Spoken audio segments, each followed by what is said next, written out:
Hello everyone, আসসালামু আলাইকুম। আবারও স্বাগতম জানাচ্ছি আমার চ্যানেলে নতুন একটি রেসিপি দেখার জন্য। এখন তো বর্ষাকাল, সেই সাথেই সামনে চলে আসছে কুরবানির ঈদ। তাই আজকে আপনাদের সাথে সম্পূর্ণ ভিন্ন স্বাদের আচারি বিফ ভুনা খিচুড়ির রেসিপি শেয়ার করব। আর খিচুড়ি খেতে অবশ্যই কোনো ওকেশনের প্রয়োজন হয় না, যে কোনো সময় ঝটপট করে তৈরি করা যায়। তবে চলুন শুরু করি আজকের রেসিপি।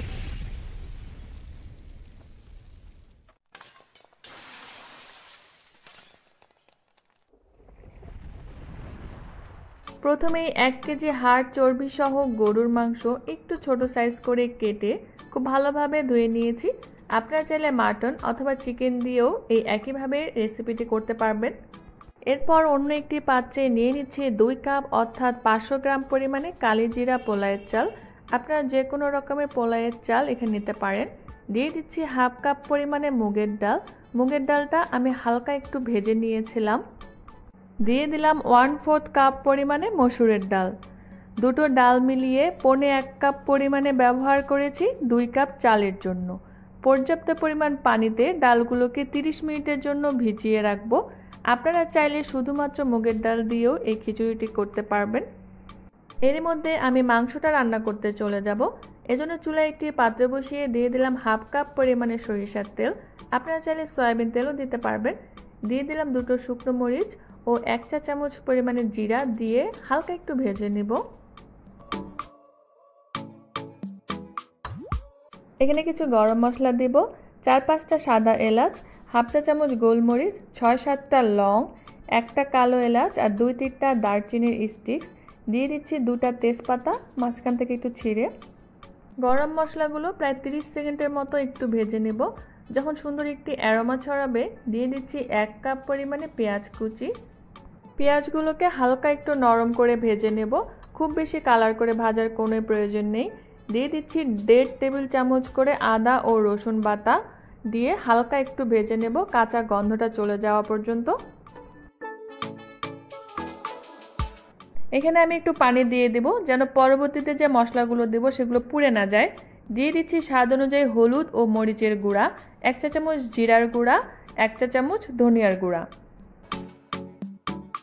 4 থেকে 5 মিনিট মশলাগুলোকে খুব ভালোভাবে কষে নিতে হবে। মশলাগুলো যেন পুড়ে না যায় এজন্য সামান্য একটু পানি যোগ করে দিতে হবে। মশলাগুলো কষানো হলে মাংসগুলোকে দিয়ে দিচ্ছি। মাংসগুলো মশলার সাথে খুব ভালোভাবে মিশিয়ে দিতে হবে।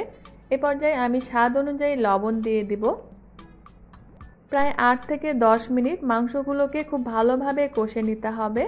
আর আমি ঢাকনা দিয়ে ঢেকে দিচ্ছি, এতে করে মাংসগুলো থেকে পানি বের হয়ে আসবে। আর এই পানিটা দিয়েই আমি মাংসগুলোকে কষে নিব। তবে মাঝখান থেকে একটু ঢাকনাটা তুলে নেড়ে দিতে হবে যেন নিচে লেগে না যায়। আপনারা চাইলে মাংসটা কষানোর সময় হালকা একটু পানি অ্যাড করতে পারেন। মাংসটা কষানো হয়ে গেলে সিদ্ধ হওয়ার জন্য দিয়ে দিচ্ছি 1.25 কাপ পরিমাণে ফুটন্ত গরম পানি। পানির পরিমাণটা আপনাদের একটু কম বা বেশিও লাগতে পারে। দিয়ে দিলাম 1 চা চামচ পরিমাণে গরম মশলার গুঁড়া। গরম পানি দিলে মাংসটা সহজেই সিদ্ধ হয়ে যায়, সেই সাথে মাংসের টেস্টটাও বেড়ে যায়। এখন ঢাকনা দিয়ে ঢেকে মাংসটাকে খুব ভালোভাবে সিদ্ধ করে নেব। তবে মাংসগুলো খুব নরম করে সিদ্ধ করে নেওয়া যাবে না, না হলে পরবর্তীতে খিচুড়ির সাথে দিলে মাংসগুলো ভেঙে যাবে। এখন মাংসগুলোকে মশলা থেকে যতটুকু সম্ভব আলাদা করে অন্য একটি পাত্রে তুলে নিতে হবে। আমি যে চাল ও ডালগুলোকে ভিজিয়ে রেখেছিলাম সেগুলো খুব ভালোভাবে ধুয়ে একটি স্ট্রেনারে 10 মিনিটের জন্য পানি ঝরতে দিয়েছিলাম।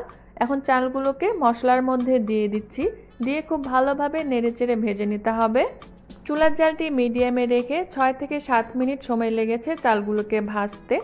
চালগুলো ভাজতে ভাজতে যখন শনশন একটা শব্দ হবে আর অনেকটা হালকা হয়ে যাবে, তার মানে বুঝতে হবে যে চালগুলো ভাজা হয়ে গিয়েছে। চালগুলো ভাজা হয়ে গেলে 5 কাপ পরিমাণে ফুটন্ত গরম পানি দিয়েছি। পানির রেশিওটা হবে এমন, 2 কাপ চালের জন্য 4 কাপ পানি। আর 1.25 কাপ ডালের জন্য আমি এখানে 1 কাপ পরিমাণে গরম পানি দিয়েছি। আপনারা যেই কাপে চাল ডাল মেপে নেবেন সেই কাপেই পানিটা মেপে নিতে হবে। চাল ও ডালের স্বাদ অনুযায়ী লবণ দিয়ে দিলাম। এ পর্যায়ে টেস্ট করার পরে লবণের পরিমাণটা যদি ঠিক থাকে তাহলে খিচুড়িটা যখন হয়ে আসবে লবণের পরিমাণটা কমে যাবে। তাই এক্ষেত্রে লবণটা একটু চড়াভাবে দিতে হবে যেন খিচুড়িটা হওয়ার পরে লবণের পরিমাণটা ঠিক থাকে। চুলার জালটি মিডিয়ামে রেখে ঢাকনা দিয়ে ঢেকে দিয়েছি।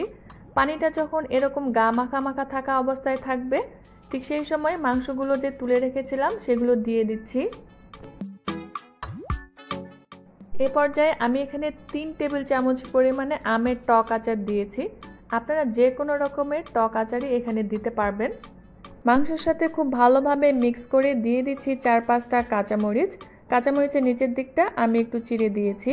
দিয়ে দিচ্ছি 1 টেবিল চামচ পরিমাণে ঘি আর হাফ কাপ পরিমাণে পেঁয়াজ বেরেস্তা।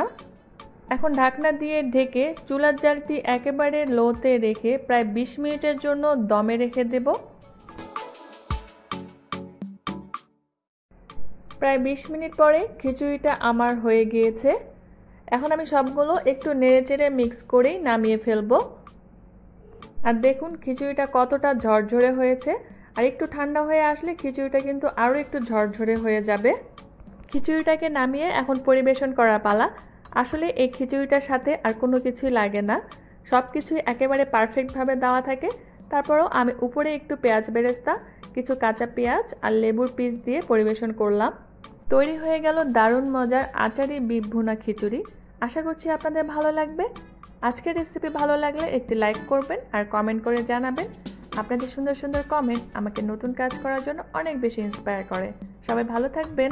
আল্লাহ হাফেজ।